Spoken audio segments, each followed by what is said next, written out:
Wali Paidi adalah anak terakhir dari 3 bersaudara. Bapaknya guru sekaligus petani yang menggarap sawahnya sendiri yang cukup luas untuk menghidupi keluarga sederhananya. Setiap sore beliau mengajar ngaji anak-anak di kampungnya, di musolahnya sendiri yang cukup luas, namun tidak bisa dipakai untuk Jumatan, karena kapasitasnya paling banter hanya kurang lebih 30 orang. Anak-anak kampung senang mengaji di situ karena gurunya sangat sabar dan telaten membimbing anak-anak, dan pandai bercerita kisah utamanya para nabi dan rasul. Jika bulan Ramadan, anak-anak paling senang ngaji di situ karena selalu tersedia takjil walaupun hanya singkong rebus. Bapak Wali Paidi juga sangat disenangi oleh orang kampung karena ringan tangannya untuk membantu yang kesulitan. Sehingga orang-orang kampung rela dan senang bila anak-anaknya belajar ngaji pada beliau. Kampung asal Wali Paidi ini cukup makmur, masih termasuk wilayah Kabupaten Tulung Agung. Oleh karenanya banyak anak-anak dari kampung ini meneruskan pendidikan yang lebih tinggi atau mondok ke pondok tersohor di luar kampungnya. Oleh karena itu musola ini menjadi ramai ketika bulan Ramadan. Karena pada bulan Ramadan, anak-anak muda pada liburan pulang kampung dan mereka bernostalgia dengan membuat acara ngaji posoan. Hingga ngaji posoan ini menjadi tradisi di musola itu. Mereka ngaji kitabnya super cepat yang bertujuan untuk menghatamkan bukan untuk kepahaman. Dan kadang-kadang ada yang tausiah hanya untuk memamerkan kebolehannya. Sehingga selain anak-anak muda, orang tua pun ada yang ikut nimbrung. Maka tak heran bila bulan puasa musola ini menjadi makmur karena banyak yang bersedekah. Apalagi bila tarawihnya diimami oleh santri yang barusan hafal Al-Quran. Sedangkan Wali Paidi sejak kecil selalu di rumah. Ketika ditawari untuk mondok, dia tidak mau. Wali Paidi masih ingin berbakti kepada orang tuanya karena orang tuanya sudah tua. Wali Paidi tidak tega kalau meninggalkan orang tuanya sendirian tanpa siapa-siapa di rumah. Dia sudah sangat senang dengan keadaan seperti itu. Tapi ketika dia lulus aliyah, abahnya memaksa dia untuk mondok. Konon karena abahnya bermimpi bertemu dengan Sunan Gunung Jati yang menyarankan agar memondokkan anaknya ke daerah Jombang.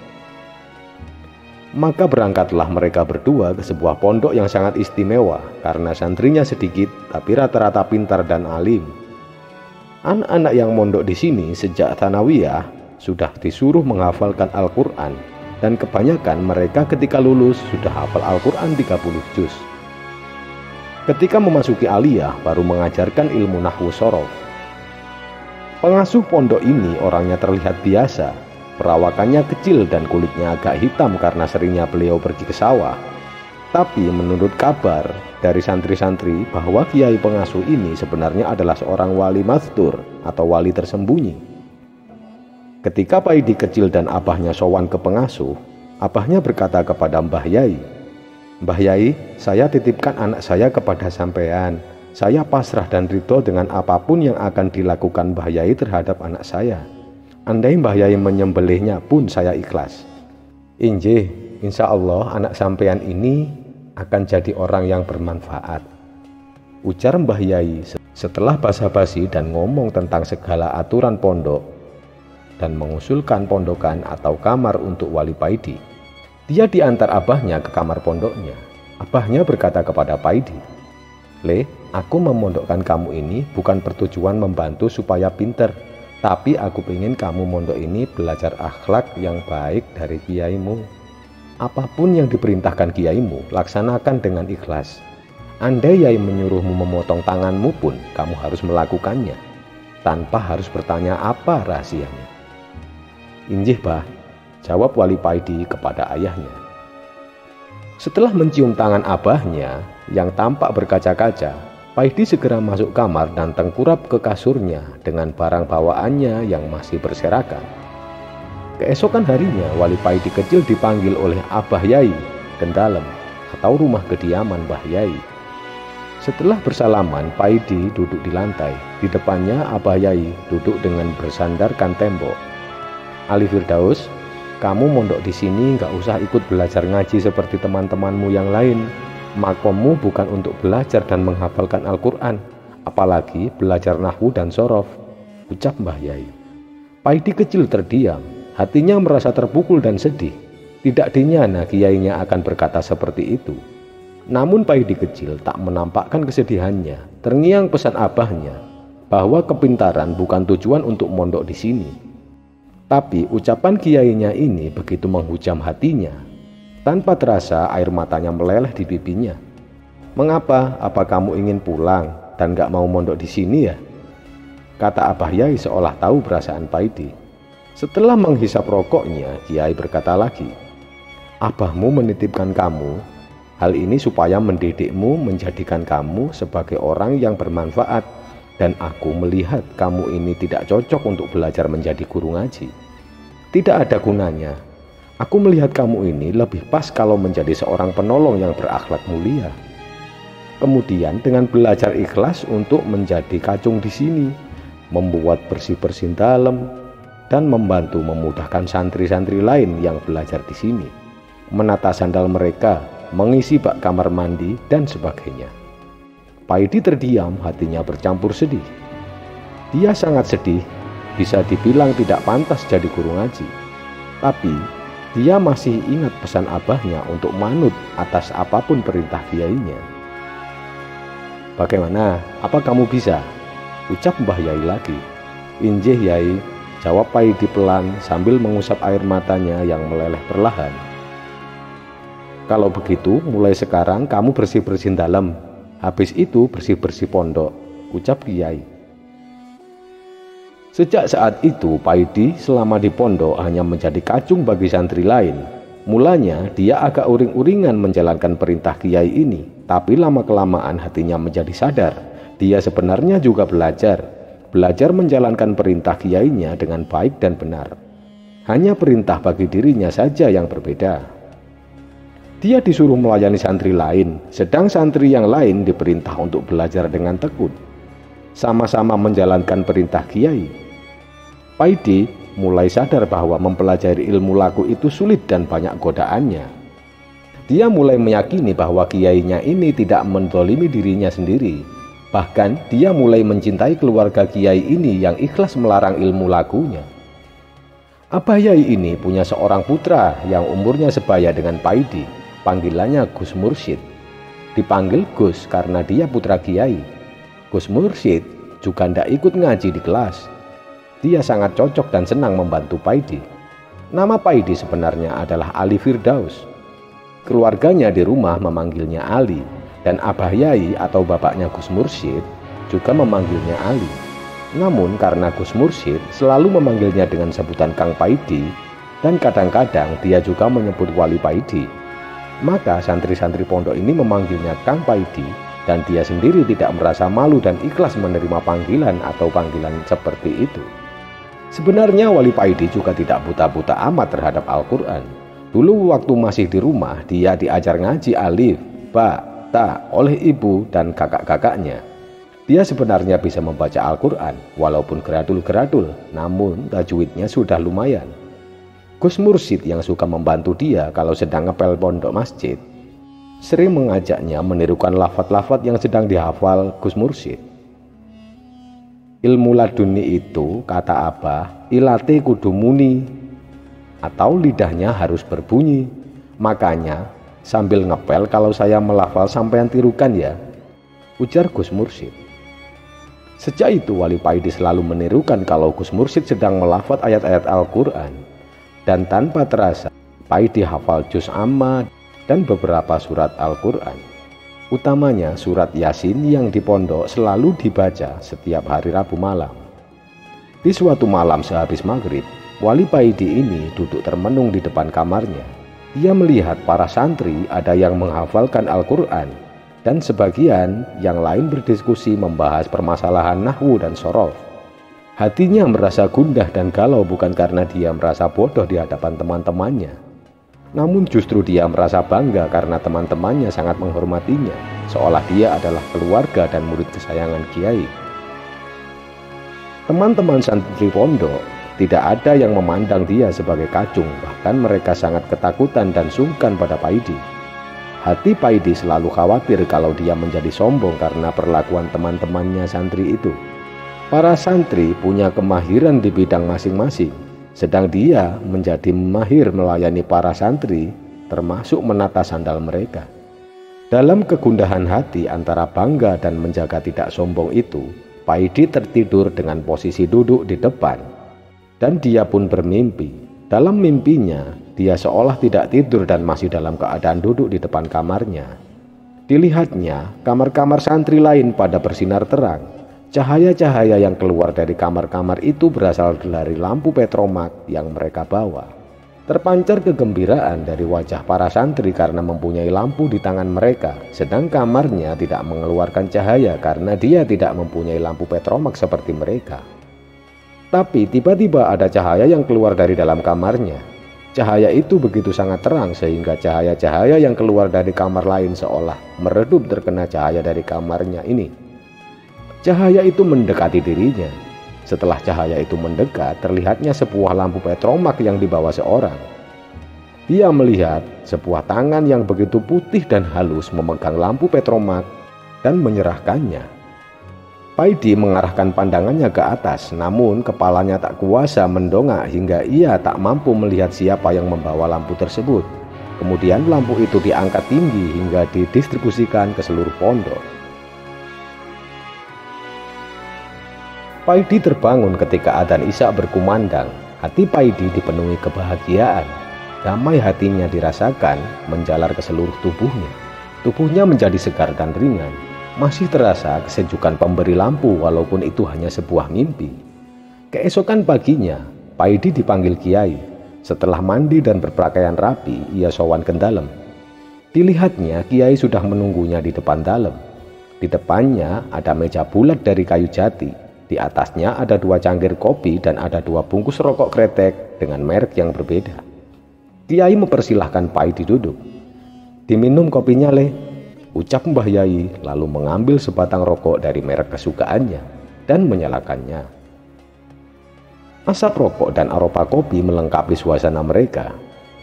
"Yang itu rokokmu, dinyalakan aja sana," perintah Kiai. Paidi mengambil sebatang dan menyalakannya. Sebenarnya Wali Paidi tidak biasa merokok karena sejak kecil hingga nyantri di pondok, dia tidak pernah merokok, walaupun di pondok ini tidak ada aturan dilarang merokok. Karena dia jarang-jarang pegang uang untuk beli sebatang rokok, dan santri-santri lainnya pun belum ada yang memberi dan mengajaknya merokok. Walaupun begitu, cara menghisap dan mengepulkan asap rokoknya kelihatan seakan dia adalah perokok berat. Terjadi keheningan di antara mereka. Kiai hanya diam. Sesekali beliau mengucapkan kalimat tasbih. Paidi juga diam menunduk. Lalu Kiai berkata memecah keheningan, "Aku selama ini sengaja bersikap keras kepadamu supaya kamu tidak bergantung kepadaku. Aku pingin kamu lebih bergantung kepada Allah." Kiai menghisap rokoknya dalam-dalam, lalu berkata, "Kelak kedudukanmu itu akan lebih tinggi daripada kedudukanku. Aku tidak mengizinkanmu ikut belajar ini karena kamu lebih cocok mempelajari ilmu hikmah. Tapi bukan aku yang mengajarkan, namun guru agung yang mengajarkan hal itu kepadamu." Paidi mengangguk. Walaupun kiainya ini terang-terangan mengatakan kalau kedudukannya kelak akan lebih tinggi, di hadapan kiai ini Paidi semakin hormat. Hatinya diliputi ketawaduan yang begitu kuat pada kiai. "Mimpimu tadi malam jadikan kekuatan dalam hatimu." Paidi agak terkejut mendengar ucapan kiainya. Ternyata Kiai mengetahui mimpinya tadi malam, dan entah apa yang dipikirkan, Paidi jadi tertunduk diam dan menangis agak sesenggukan. Setelah menyeruput kopi, Kiai melanjutkan kata-katanya lagi. Hatinya tak pernah lupa pada Allah. Hatinya dipenuhi dengan Allah. Lantunan zikir yang berputar-putar di dalamnya, dan aku melihat tanda-tanda itu ada padamu, Le. Hatimu selalu bergetar tanpa ada yang mengajari. Banyak santri dan bahkan kiai yang masih ingin belajar seperti itu. Kata Kiai lalu berdiri mendekati Paidi, menaruh tangannya di pundak Paidi. "Tugasmu sungguh mulia. Pada saatnya nanti kamu harus menjalani tugas itu. kata Kiai. Bergemuruhlah hati Paidi, hatinya berzikir dengan sendirinya. Allah, Allah, Allah, secara terus-menerus. Wes, sekarang waktunya kamu bersih-bersih dalam dan pondok seperti biasa. Utamanya toilet depan untuk tamu-tamu saya. Kamu bersihkan karena nanti ada tamu. Perintah Kiai lalu masuk ke dalam. Paidi berdiri dan beranjak menuju ke kamarnya, mengambil sapu lidi lalu mulai menyapu halaman pondok, menata sandal para santri yang berserakan di depan kamar. Semenjak mimpi Petromak, hati Paidi selalu berbunga-bunga. Perasaannya selalu gembira dan apa yang dilihatnya selalu nampak ceria.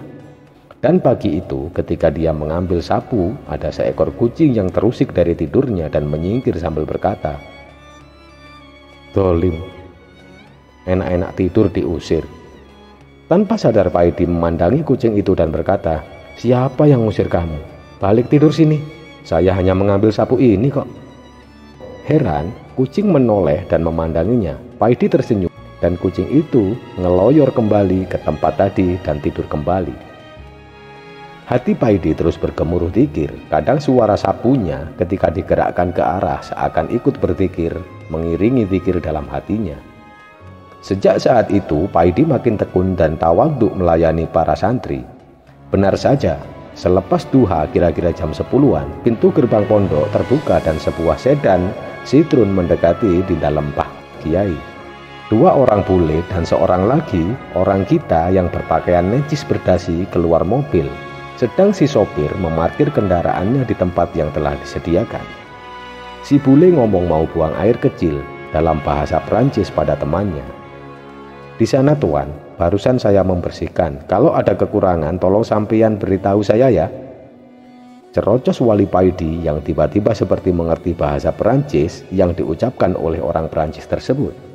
Dan Wali Paidi meskipun berbahasa lokal namun diterima oleh orang Perancis seperti dalam bahasa Perancis yang fasih. Bule itu tersenyum dan ketiganya menuju tempat yang ditunjuk Wali Paidi. Selesai ketiganya buang air, mereka masuk dalam yang sudah ditunggu oleh Pak Kiai. Kira-kira 45 menit mereka di dalam. Mereka keluar sambil ketawa-ketawa diantar oleh Pak Kiai dan terdengar celotehan dalam bahasa Inggris yang akan melihat-lihat pondok. Melihat Wali Paidi masih di situ, Pak Kiai minta supaya Wali Paidi ikut menemani Kiai keliling pondok. Akhirnya Wali Paidi seolah-olah menjadi pemandu yang menerangkan berbagai tempat di pondok itu dengan bahasa Perancis dan bahasa Inggris yang fasih dan sangat dimengerti oleh mereka. Kejadian terekam dan disaksikan oleh beberapa santri dan Pak Kiai sendiri. Namun di hadapan santri utamanya pada keluarga Pak Kiai, sikap Paidi layaknya seorang kacung yang selalu mengalah serta manut saja ketika disuruh-suruh. Hal ini menjadikannya banyak santri yang semakin santun, namun ada juga santri yang agak kurang terbuka kepadanya. Suatu ketika ada santri hafiz atau penghafal Al-Quran merayunya rada kelewatan sehingga sedikit mengganggu hatinya.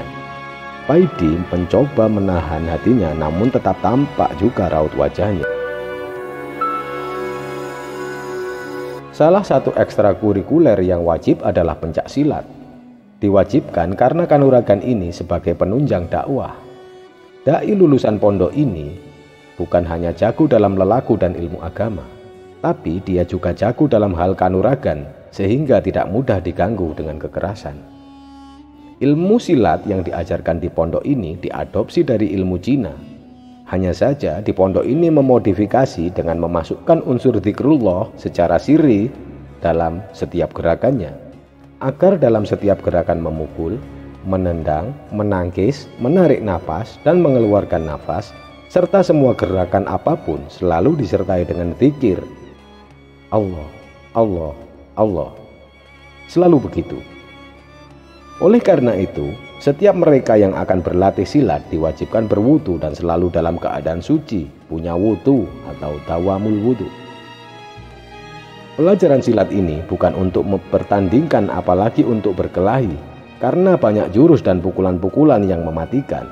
Ilmu silat ini dikuasai oleh santri hanya untuk menakut-nakuti lawan, agar lawan tidak berani mengganggu kalau kita sedang berdakwah. Namun sayang, Paidi kecil tidak keluar dan tidak mengikuti kegiatan ini. Namun secara tersembunyi, dia berlatih sendiri dengan tekun setiap malam Jumat dan malam Rabu setelah ia menyelesaikan pekerjaannya lebih awal. Kadang dia berlatih sebelum jam latihan dimulai, biasanya setelah sholat berjamaah. Suatu malam di tengah-tengah keheningan, dia bermunajat. Tiba-tiba dia mendengar suara gaib. Setelah doa itu dibaca, bisikan khawatib itu juga menyuruhnya keluar kamar dan berlatih melompat setinggi-tingginya. Wow, atas izin Allah, Paidi kecil ini bisa melampaui beberapa atap atau hubungan. Mengalami kenyataan ini, Wali Paidi kecil merasa senang bercampur takut.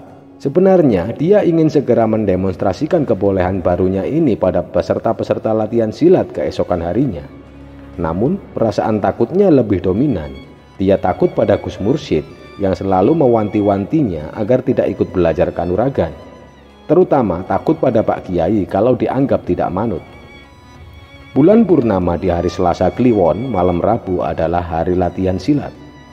Sore sebelum maghrib, semua pekerjaan yang menjadi tanggung jawab Wali Paidi kecil sudah diberesinya. Hanya tinggal menata sandal santri-santri di masjid saja. Dan itu pekerjaan kecil bagi Wali Paidi. Seperti biasa, Wali Paidi nonton para santri peserta pencak silat melakukan pemanasan berupa lari-lari kecil, latihan jurus-jurus yang lalu untuk latihan pukul hindar dengan kecepatan rendah. Wali Paidi ingin melihat anak-anak melakukan pemanasan latihan silat itu. Dia duduk bersila di barisan penonton yang berjarak cukup dekat dengan arena latihan. Sambil menonton, Paidi kecil ini melafaz sambil melafalkan secara sirri doa yang malam lalu baru dia terima dan dipraktekkan. Tidak ada niatan Paidi kecil untuk pamer. Pada saat pelatih melarang gerakan-gerakan, entah sengaja atau tidak, ada penonton yang menirukan gerakan memukul dan mengenai pundak Paidi. Pukulannya tidak terlalu keras. Wali Paidi melompat dan mendarat di wuwungan masjid. Tentu saja peristiwa itu mengagetkan kawan-kawannya dan juga pelatih mereka, yang notabene adalah seniornya. Mereka pada kagum. Ada yang bersorak dan ada yang berteriak-teriak, dan ada saja yang diam saja, karena pernah terjadi. Sang pelatih yang tenang dan memerintah Paidi kecil segera turun, tapi tampaknya Paidi takut melompat dari atap masjid. Dia tahu lafaz untuk melompat dari bawah ke atas, tapi belum pernah nyoba melompat dari atas ke bawah. Wali Paidi turun pelan-pelan menyusuri genting dan teman-temannya sibuk mencari tangga. Suasana menjadi riuh hingga mengundang Gus Mursyid untuk ikut nimbrung ke kericuhan itu. "Jangan dikasih tangga," teriak Gus Mursyid yang membuat Paidi tambah takut. Setelah suasana agak rendah, Gus Mursyid memberikan apa-apa pada Paidi. "Lompat lompat Kang." Karena takut dengan Gus Mursyid, Paidi melompat turun. Namun asmaknya belum digugurkan, maka lompatan Paidi terlalu jauh hingga melampaui lapangan dan gedebuk. Wali Paidi jatuh dalam posisi berdiri dan sempoyongan. Wali Paidi berusaha menenangkan diri dan merasakan dirinya ternyata tidak ada yang sakit dan tidak ada yang cedera. Dia kembali sambil beringas-beringis kembali ke teman-temannya berlatih. Tapi suasana sudah terlanjur irak dan sulit untuk dilanjutkan latihan kembali. Keesokan harinya Wali Paidi bekerja seperti biasa. Namun pada hari itu perasaannya resah karena takut dimarahi Pak Kiai karena kelancangannya menghisip ilmu meringankan tubuh. Beberapa pekerjaan harus dia ulang karena kurang konsentrasi. Akhirnya hal yang dia khawatirkan itu datang juga. Dia dipanggil oleh Abah Yai. Ia datang dengan perasaan campur aduk hingga di depan Abah Yai, Wali Paidi hanya bisa menangis. Tanpa ditanya oleh Pak Kiai, Wali Paidi bercerita kronologis hingga dia bisa melompat ketinggian itu. Dan Wali Paidi juga bercerita kalau sejak dia bisa melompat ketinggian itu, dia juga bercerita bila dia menghisip mantra itu, dia melihat seolah-olah yang dihadapinya seperti anak kecil yang sedang belajar berjalan, hingga ia tidak tega untuk melawannya.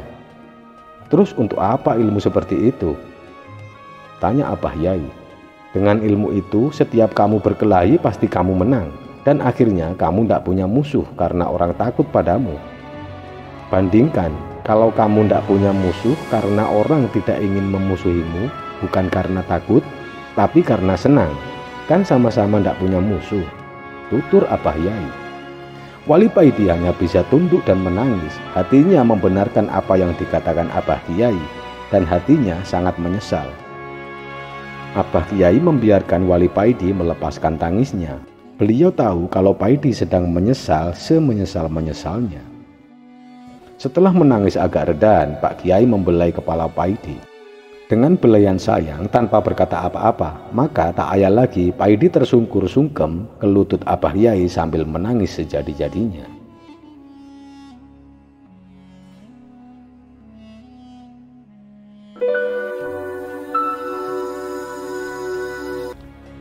Waktu itu masih tergolong bulan purnama, tepatnya tanggal 16 bulan Hijriah.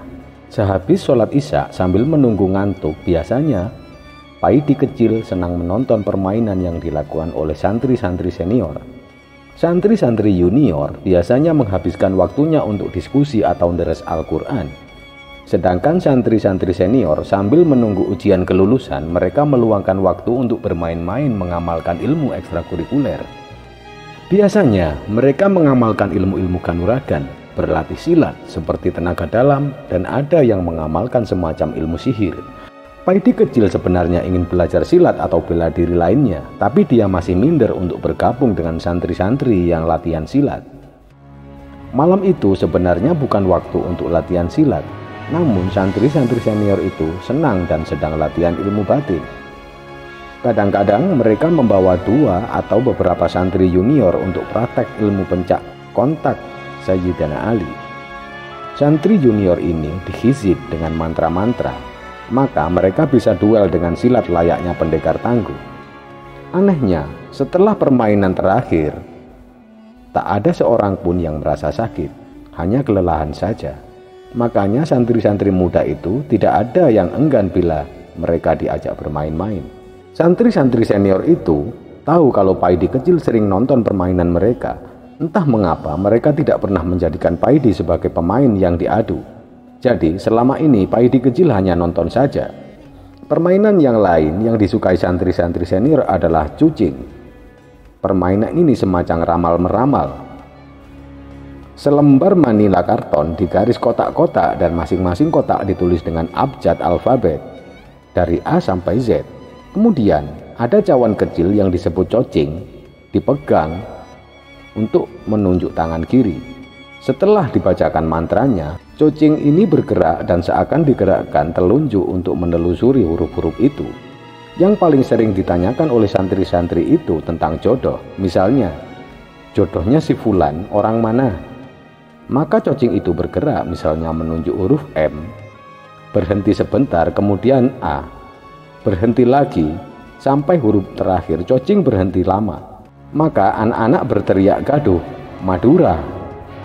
Sepak bola api juga merupakan permainan yang dipertandingkan antar grup santri, yang biasanya satu grup terdiri dari 5 orang. Namun kadang per grup hanya 3 orang.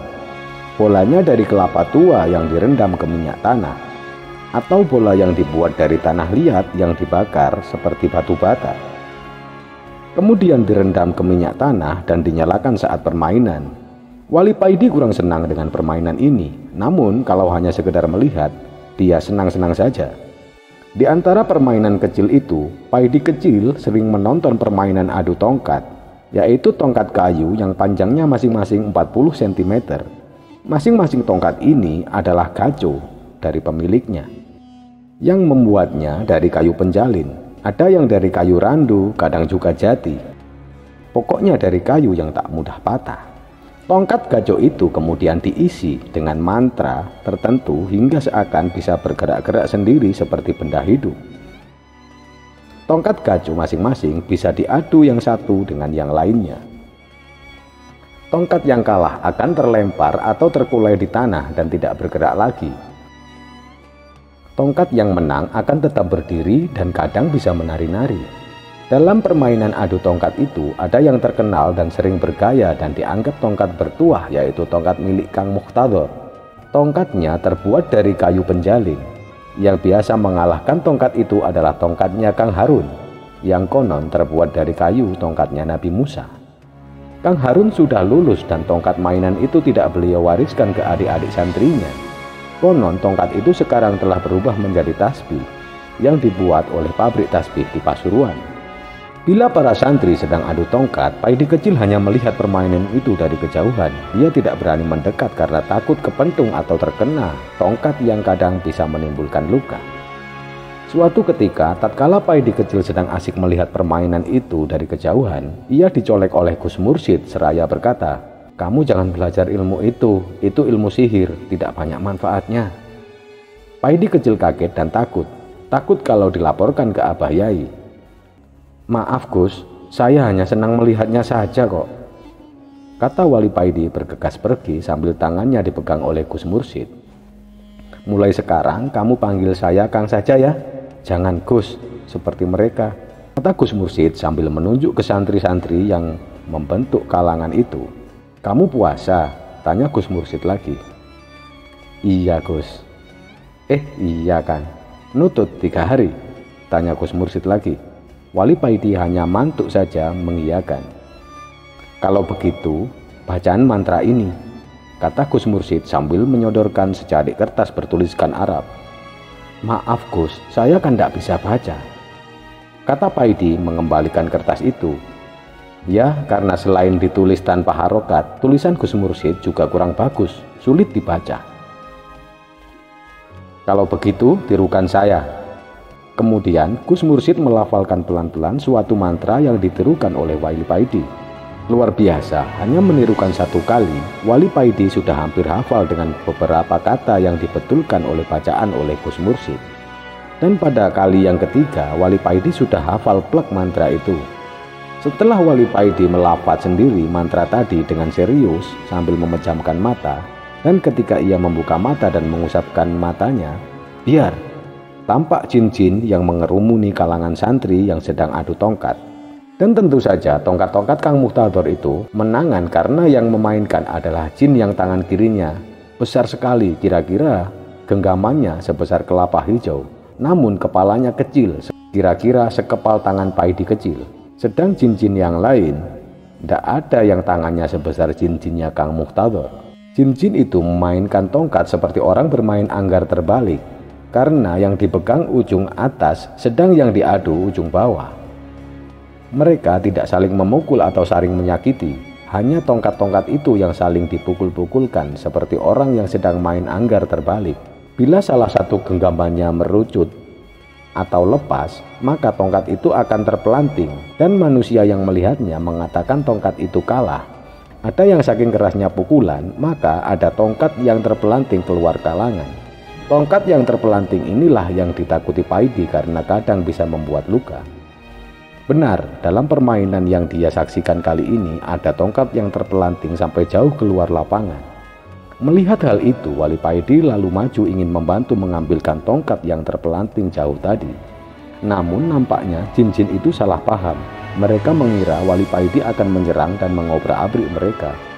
Jadilah mereka para jin itu lari tunggang langgang menjauh dari Wali Paidi, melepas atau melemparkan tongkat-tongkat yang mereka pegang hingga di mata manusia mereka melihat tongkat-tongkat mereka berguguran dan tak bisa bergerak lagi. Santri-santri itu menoleh ke arah Paidi kecil.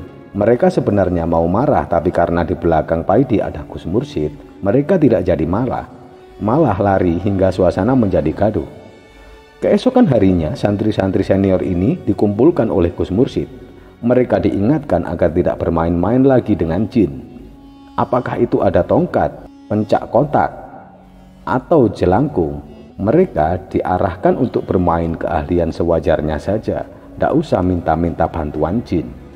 Di depan Gus Mursyid mereka mantuk-mantuk, tapi nyatanya setiap bulan purnama mereka masih juga main-main seperti itu.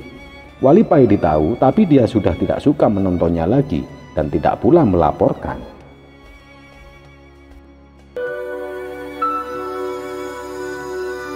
Paidi terbangun hanya beberapa menit menjelang berkumandangnya azan subuh. Biasanya tidak demikian.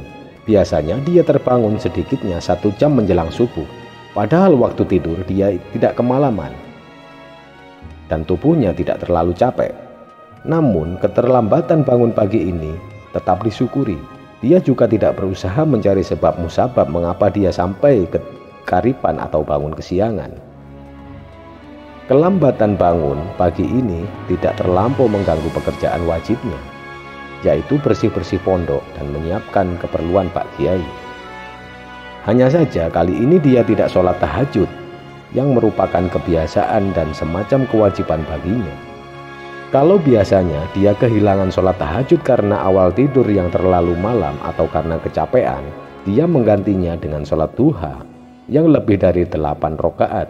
Namun kali ini dia tidak melakukannya.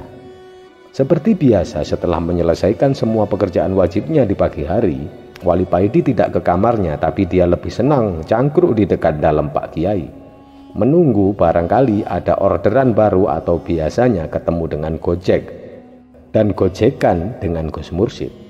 Sambil duduk, dia melafat ayat-ayat Al-Quran yang biasanya baru diajarkan oleh Gus Mursyid. Suaranya berengeng, nadanya tak jelas, antara mocopat dengan dangdut. Kalau dia mendengarkan dan serius, sungguh bacaan Wali Paidi ini cukup bagus. Makhraj dan tajwidnya benar. Hanya bila dikeraskan lagunya terasa tidak enak di telinga. Di tengah Wali Paidi bersenandung serius, tiba-tiba Abah Kiai membuyarkan konsentrasi Wali Paidi. "Al, sekarang tambah lagi tugasmu. Abah kemarin dikasih burung ini sama tamu. Katanya ini burung murai jantan. Katanya harganya mahal. Nanti kamu tanya Gus Mursyid di mana beli makanan burungnya ya," kata Mbah Kiai sambil menyerahkan sangkar burung dan 1 blek makanan burung. Mungkin mendengar namanya disebut-sebut, Gus Mursyid ikut nimbrung mendekat. "Sih, coba lihat makanannya," tanya Gus Mursyid sambil melongo isi blek tadi. "Oh, ini namanya pur hijau. Kurang cocok untuk murai. Ini ndak apa-apa, nanti saya tanyakan teman. Makanan apa yang cocok untuk murai? Sangkar ini gantungan di sana, yang sudah ada centelannya. Makanan ini nyimpennya di lemari, jangan banyak tercecer, nanti dimakan semut," kata Gus Mursyid lagi. Tugas tambahan baru dijalaninya dengan riang dan santai. Burung itu setiap pagi bernyanyi-nyanyi dan berteriak-teriak, manusia jahat, ya Allah ampunilah aku, manusia jahat, manusia jahat." Begitu teriak burung ini yang oleh telinga manusia seperti kicau yang merdu. Wali Paidi mendengar dan mengerti kicau burung ini, tapi dia tak bisa melakukan apa-apa kecuali menuruti perintah kiainya untuk selalu memberi makan dan minum burung itu. Dikala Wali Paidi memberi tambahan makanan dan minuman di dekat sangkar burung, Paidi membisikkan kata, "Sabar ya, ini memang sudah takdirmu yang demikian." Kata-kata itu kadang diucapkan dengan bahasa manusia, kadang-kadang dalam bahasa burung yang oleh telinga awam terdengar seperti siulan. Lebih dari seminggu, Wali Paidi selalu mendengar cacian dari murai jantan itu. Di suatu pagi duha, waktu itu ia memberi makan dan memandikan murai itu. Di atas dahan pohon tak jauh darinya ada kicau burung yang sangat merdu terdengar di telinga. Nampaknya ada murai lepas dan sedang bersukaria. Tiba-tiba si murai yang sedang dimandikan Wali Paidi berteriak nyaring, "Aduh sayang, pergilah dengan mereka. Kalau memang Allah menjodohkan kita, pasti Allah akan membebaskan aku dan pasti kita akan bertemu ya." Nampaknya murai pria ini menangis dan berpikir. Walaupun lagu yang disuarakan burung adalah kesedihan, namun terdengar indah bagi telinga manusia, dan yang mendengarkannya pun tanpa gembira. Namun bagi Wali Paidi yang dikaruniai mengerti bahasa murai, tangis burung itu sangat menyentuh hatinya. Maka dengan segera ia membuka pintu sangkar itu dan dia membiarkan si murai pria itu terbang bebas merdeka. Tanpa terasa, tangan Wali Paidi melambai mengiringi kemerdekaan sang murai. Peristiwa pelepasan murai jantan ini ternyata diamati oleh Pak Kiai. Tidak tahu dari mana datangnya, tiba-tiba pundak Wali Paidi dielus oleh Pak Kiai sambil berkata, "Ndak apa-apa, yang lepas biar lepas, berarti itu bukan rezeki kita. Sisa makanan burung itu berikan pada ayam. Kalau burung mau, ayam pasti mau. Yang penting tidak mubazir." ucap Pak Kiai. Gus Mursyid nimbrung dan beliau banyak cerita tentang makanan burung yang termasuk kesukaan burung murai. Enak-enaknya mereka berdiskusi masalah burung dan makanannya. Ada yang uluk salam. Uwan, Janur Gunung datang ndak telepon dulu. Sapa Pak Kiai pada mualaf Cina yang baru datang. Ada yang penting, perlu masuk ke dalam atau tetap di sini? Sambung Pak Kiai. Di sini saja Pak Kiai, ndak penting-penting amat kok. Muraiku barusan lepas kabur, murai betina padahal sengaja tak beli untuk tak ternak. Jarang loh ada yang jual murai betina. Murai jantanku juga barusan terlepas, potong Pak Kiai. Masalah burung ndak penting, sebenarnya saya mau tanya, anakku yang paling kecil, si Hua, itu kan mau ulang tahun ke-17. Dia kan muslimah. Dia minta diulang tahuni cara Islam. Aku kan belum mengerti caranya, cuma tanya itu kok. Oh, kalau masalah ulang tahun itu urusannya anak muda, tanya sama mereka berdua saja, kata Kiai sambil menunjuk ke Gus Mursyid dan Paidi. Cuman itu saja, apa ada yang lain? Kalau tidak ada, tak tinggal masuk dulu ya. Kalau bicaranya perlu di dalam, ya pakai saja ruang tamu, kata Pak Kiai sambil mengulurkan tangan Hongguan dan ngeloyor masuk dalam. Entah dengan maksud ngetes atau memang belum tahu, Gus Mursyid menunjuk Paidi sambil berkata, Kang, tolong jelaskan sejelas-jelasnya. Dan Pak Gun, tolong penjelasannya dicatat ya. Tak usah dicatat, dengerin saja, gua sudah hafal, jawab Hongguan agak sombong. Sejak kecil Gus Mursyid kalau panggil orang ini dengan Pak Gun. Dulu sebelum masuk Islam, Gus Mursyid memanggilnya Yuk Gun. Pak Hongguan adalah pengusaha mebel di pinggir jalan raya dekat pondok. Nama Cinanya Hongguan dan nama naturalisnya Gunawan. Karena berteman lama dengan Pak Kiai, bahkan Pak Kiai yang mengislamkannya. Sampai sekarang Kiai tetap memanggilnya Guan. Paidi agak gelagapan menerima amalan untuk menjelaskan tata cara ulang tahun secara Islam. Padahal sepengetahuannya tidak ada aturannya, tapi karena ini juga termasuk dakwah, maka tiba saatnya tiba akal. Paidi menjelaskan sekenanya, yang penting jangan mubadir, seru Paidi. Mubadir itu yang kayak apa toh ya? Tanya Pak Gun ingin memperjelas. Misalnya ada kue tar, jangan dipakai lempar-lemparan. Kue tar ya harus dimakan. Kalau tidak suka, ya sebaiknya tidak usah pakai kue dan tidak usah nyumet lilin. Kalau terpaksa harus ada lilin, ya caranya dibalik. Dibalik gimana? Potong Pak Gun. Maksudnya jangan lilin dinyalakan lantas ditiup, tapi nyanyi ulang tahun lilin mati. Baru setelah lilin dinyalakan, artinya dari gelap terbitlah terang. Maka tidak usah cipika-cipiki dari pacarnya, haram itu.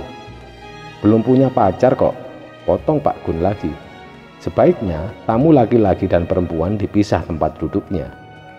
Memotong kue kalau bisa dengan tangan kiri, berikan ke tamu dengan tangan kanan. Dan yang penting harus dijelaskan ke para tamu agar makan minum dengan tangan kanan. Ini ulang tahun yang keberapa sih?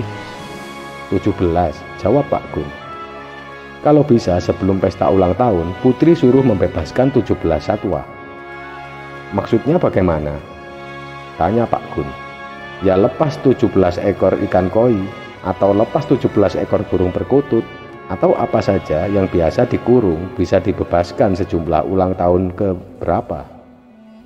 Oh, jadi bulan depan gue yang ulang tahun juga harus melepas 68 koi ke sungai. Ya begitulah, jawab Paidi enteng. Di minggu waktu duha, dengan menenteng ransel, Paidi mudah melangkah keluar dari gerbang pondok. Sebenarnya tak pantas disebut gerbang karena pintu pondok ini kecil saja dan terbuat dari kayu. Sebenarnya banyak alumni yang berniat dan sanggup memperbaiki pintu pondok ini supaya layak disebut gerbang. Bahkan karena banyak tamu-tamu asing yang berkunjung ke pondok ini, pemerintah daerah pun maupun pusat melalui Departemen Agama telah menawarkan untuk merenovasi pondok. Namun dengan halus Abah Kiai selalu menolak semua tawaran itu. Sebelum kaki kanannya dilangkahkan melewati pintu gerbang, di benak Wali Paidi sudah tersusun rencana untuk hari ini. Pertama, dia harus ke Demak untuk menyerahkan 1.000 real sebagai jariahnya, sebab kalau ditunda bisa lupa. Dari Demak, ia akan mencari kos-kosan di daerah Mojokerto. Sebenarnya Paidi masih punya rumah sementara, yaitu rumah warisan bapaknya yang sekarang mungkin sudah menjadi pondok yang dikelola kakaknya. Namun karena tekadnya bulat untuk tidak kembali ke kampungnya, dia memilih Mojokerto sebagai tempatnya untuk mengabdi. Jombang Demak, Jombang Mojokerto ditempuhnya 8 jam dengan kendaraan umum termasuk lancar. Tiba di Mojokerto, belum maghrib dan dia berhenti di depan pasar besar yang sudah agak sepi. Di sana ada Andong yang belum pulang, maka disamperilah Andong itu. "Pak, saya mau cari kos-kosan di dekat-dekat sini. Di mana ya?" "Ananda mau cari kos-kosan? Mending kontrakan saja di dekat kampung saya, ada kemarin baru minta tolong saya." "Kalau anak mau, mari saya antar sekalian saya pulang." "Wa may yattaqillaha yaj'aluhu makhraja." Barang siapa bertakwa pada Allah, akan selalu tersedia jalan keluar bagi problemanya. Ngomong-ngomong, dalam perjalanan, Wali Paidi muda ini tahu kalau tukang andong itu namanya Maimun, dan Paidi memanggilnya Mbah Maimun. Mbah Maimun selalu mangkal di depan pasar. Kelak Paidi sering pulang bareng berdua hingga akrab. Perjalanan mereka tidak lama, kira-kira hanya setengah jaman keduanya sudah sampai di tempat yang dituju. Di sana Paidi dikenalkan dengan seorang perempuan yang dipanggil Bu Prayit. Ibu ini adalah yang punya rumah kontrakan itu. Setelah mengenalkan, Mbah Maimun pamit pulang. Paidi mengutarakan maksud dan tujuannya, juga menjelaskan tentang dirinya yang telah magang di pondok terkenal dari Jombang pada perempuan ini. Entah karena apa, perempuan ini senang dan percaya pada Paidi seolah dia melihat anaknya sendiri. Paidi diajak melihat-lihat rumah yang akan dikontrakkannya. Rumah ini mungil tapi bersih. Ada ruang tamu lengkap dengan meja kursi plastiknya. Ada dapur kecil walaupun tidak ada kompor, tapi ada wastafel dan tempat cuci piring lengkap dengan beberapa piring. Dapur ini dekat dengan ruang makan, lengkap ada meja makan dan 2 buah kursi plastik. Kamar mandi hanya 1/4 kali 1/4 meter persegi. Ada kloset duduk warna putih dan bersih, tidak ada bak mandi, tapi ada 1 ember plastik dan gayung mandi. Ada shower yang terbuat dari logam, walau tidak mengkilat dan agak kotor namun tidak berkarat. Di bawah shower ada keran yang airnya bisa ditampung di ember untuk membersihkan diri bila habis buang air. Dan ada sebuah kamar tidur dengan sebuah amben atau dipan, dan tikar di atasnya tidak ada bantal guling. Ada sebuah lemari plastik resleting yang masih berfungsi, ada sebuah meja kecil dan 2 buah kursi plastik. Nampaknya rumah itu terawat. Walaupun daya listriknya hanya 500 watt, sudah cukup dan berlebih untuk ukuran rumah ini. Bahkan listrik musola disuplai dari daya rumah ini. Saklar dan kabel-kabel tertata rapi. Nampaknya penataan listrik ini dilakukan oleh orang yang ahli dan terencana. Tidak banyak membicarakan dan tanya jawab ketika keduanya mengobservasi rumah mungil itu. Sepertinya hari sudah menjelang maghrib. Wali Paidi minta izin untuk boleh istirahat dan sholat di musolah jelek dekat rumah itu, dan berjanji setelah sholat maghrib akan menemui Bu Prayit di gudang. Ba'da maghrib, Wali Paidi memenuhi janjinya sowan ke rumah Bu Prayit. Tampaknya ibu ini baik sekali dan beliau juga telah menyediakan makan malam walau dengan menu seadanya. "Kalau anak mau, anak boleh ngontrak setahun 2 juta saja, asalkan anak mau ngeramut atau memelihara musolah itu. Musolah ini dulu bapaknya anak-anak yang bangun, dibangun sendiri tanpa bantuan orang kampung. Dulu yang sholat hanya kami sekeluarga, kini sudah ada yang mau berjamaah di sana. Tanah musolah itu masih tanah keluarga kami, jadi tolong dukung, jangan sampai dijadikan gardu oleh orang-orang kampung ya." Batin Walidi kok murah. Tadi menurut info dari Mbah Maimun pernah menawarkan 5 juta per tahunnya. "Iya Bu, saya berjanji akan merawat musola itu." Ini uangnya 4 juta, saya kontraknya 2 tahun ya, kata Paidi sambil menyerahkan uang. Nggak usah dibayar 2 tahun, setahun dulu, nanti kalau anak kerasan boleh diteruskan lagi. Bahkan kalau anak mencicilnya saya juga ikhlas kok, sahut Bu Prayit sambil menyerahkan uang 2 juta kembali. Ngomong-ngomong, sampean kerja di mana? Tolong KTP-nya nanti saya serahkan ke Pak RT. Kebetulan masih familinya bapaknya anak-anak. Maaf Bu, saya belum punya KTP. Hanya ini saja surat yang saya punyai, kata Paidi sambil menyerahkan akte kelahiran. Nama saya Ali Firdaus, tapi sama Gus Mursid diganti menjadi Ali Paidi, dan sampai sekarang dipanggil Paidi. Maaf Bu. Oh iya, enggak apa-apa. Selanjutnya, sambil basa-basi, Paidi juga ikut makan malam di situ. Lumayan pikirnya. Dan setelah terdengar azan Isya dari masjid sebelah, Paidi mohon udzur. Ternyata kasur busa seukuran amben di kamar Paidi dibawakan juga. Selanjutnya sambil basa-basi, Paidi juga ikut makan malam di situ. Lumayan pikirnya. Dan setelah terdengar azan Isya dari masjid sebelah, Paidi mohon undur. Malam itu Paidi tidur di kamarnya sendiri dengan kasur busa yang berspray bersih. Walaupun tanpa bantal, dia menggulung beberapa sarungnya sebagai bantal. Pikiran Paidi menerawang ke masa depan yang belum jelas baginya. Pikirannya mengobservasi pasar yang tadi siang dia melihat dan melintasinya akan menukar minyak wangi di pasar itu. Ternyata dia terpesona oleh tangan Abah Kiai yang selalu wangi bila ia menciumnya. Tak biasanya, Paidi menyusun rencana. Kali ini menjelang tidur di tempat baru ini, dia seolah menyusun rencana apa yang harus dilakukannya mendatang.